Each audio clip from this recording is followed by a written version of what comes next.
اس دنیا سے چلا گیا۔ جب یہ 3 وصیتیں اس نے کی، اس کی آنکھیں بند ہو گئی، روح قبض عنصری سے پرواز کر گئی۔ ماں نے کیا کیا؟ ماں کی ممتا تڑپ اٹھتی ہے جب نوجوان بیٹا اس دنیا سے جاتا ہے۔ باپ تو ویسے ہی اس کا تو بازو ختم ہو جاتا ہے۔ ماں نے رسی لی اپنے بیٹے کی وصیت کے مطابق، گلے کے اندر اس طرح رسی ڈالی، رسی ڈال کر پورے بیڑے کے اندر جب گھمانے لگی تو غیب سے آواز آئی، او اللہ کی بندی، تجھے پتہ نہیں تھا یہ میرا دوست ہے، یہ میرا محبوب بندہ ہے، میں نے اس کی قبر کو پہلے ہی جنت بنا دیا ہے، میں نے اسے معاف کر دیا، تو اسے کیوں گھسیٹ رہی ہے؟ محبوبوں کے ساتھ ایسا حال نہیں کیا جاتا، پیاروں کے ساتھ یہ کام نہیں کیا جاتا۔ جب جنازہ اٹھایا، ماں نے حکم دیا رات کے وقت جنازہ لے جایا۔ رات کے وقت جب جنازہ لے جایا گیا، قبر کے اندر تدفین ہو گئی۔ تدفین ہونے کے بعد پھر کیا ہوا؟ آج سکا بیٹا باپ کی قبر پر آدھا گھنٹہ کھڑا نہیں ہو سکتا۔ سمجھ آئی؟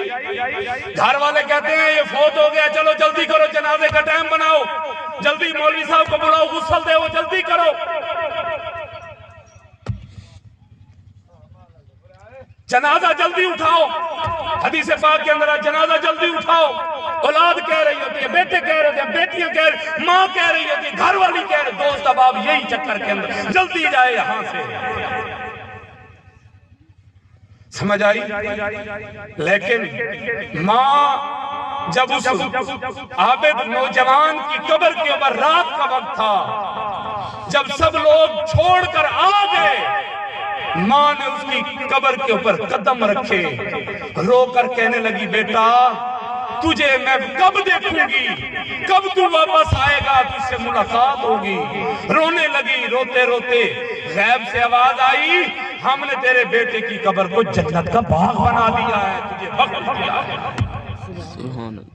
حدیث پاک کے اندر آتا ہے، بخاری شریف کی حدیث ہے، اللہ کے پیارے نبی حضرت ابو ہریرہ اس حدیث کے راوی ہیں۔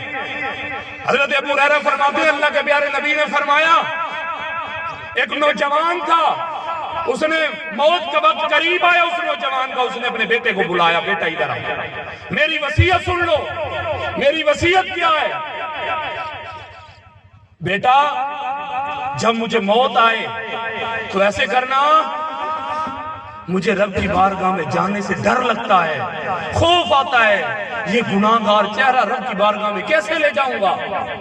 مہربانی کرنا مجھے آگ لگا دینا، آگ لگانے کے بعد جب میری سوا بن جائے تو سوا کو ہوا میں اڑا دینا، اور کہنا جو گناہگار ہوتے ہیں ان کا یہی حال کیا جاتا ہے۔ اللہ کے پیارے نبی فرماتے ہیں، اس نوجوان کا وقت اجل آیا، موت کا وقت آیا، بیٹے نے اپنے باپ کی میت کو وصیت کے مطابق آگ لگا دی۔ آگ لگانے کے بعد ہوا کے اندر اس کی سوا کو اڑا دیا۔ اللہ کے پیارے نبی فرماتے ہیں، حالانکہ یہ شریعت کے اندر ایسی وصیت کرنا منع ہے، علماء فرماتے ہیں ایسی وصیت کرنا منع ہے، لیکن اس نوجوان نے رب کے خوف اور اس کے ڈر کی وجہ سے اپنے اولاد کو یہ وصیت کر کے گیا تھا۔ اللہ کے پیارے نبی فرماتے ہیں، اس کی اولاد میں، اس کے بیٹے نے وہ سوا جو اس کی بچی ہوئی تھی ہوا کے اندر اڑا۔ اللہ نے اپنی قدرت کاملہ کے ساتھ ہوا کو حکم دیا، ہوا اس کے مٹی کے ذرات کو کٹھے کر، مٹی کے ذرات کٹھے کر دیے گئے۔ کٹھے کرنے کے بعد اللہ نے فرمایا کن ہو جا فیکون، پس وہ ہو گیا، پہلے کی طرح انسان بن گیا۔ اللہ نے اپنی بارگاہ میں اسے بلایا اور بلا کر اللہ نے فرمایا، بتا تو نے اپنی اولاد کو یہ وصیت کیوں کی تھی، حالانکہ تجھے پتا ہے ایسے کام کرنے سے اللہ نے منع فرمایا ہے، لیکن تو نے یہ کام کیوں کیا ہے، بتا۔